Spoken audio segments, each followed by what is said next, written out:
At any given time, walking through the field, you could smell the chamomile being crushed beneath your feet, and it smells like some European tea blend. Where here we are late September and the cannabis plants are approaching their completeness and full glory. And those terpenes are wafting over, or as we were walking across my hot pepper patch, you crack those open. Do you smell the bees over there? Yep. It's awesome, isn't it? It's really nice. It's so unique. It's like buttery, waxy, little sweetness from the honey. Yeah.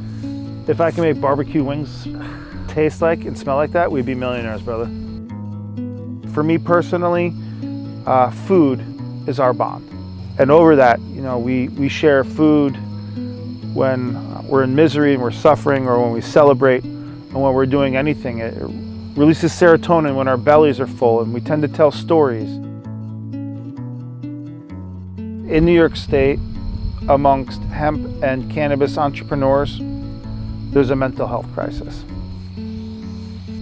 To some, it seems like a distraction, but if you don't take the time to do those things that bond us and remind us of why we're doing these things, for food, medicine, family, and community, the universe will make that time if you don't take that time.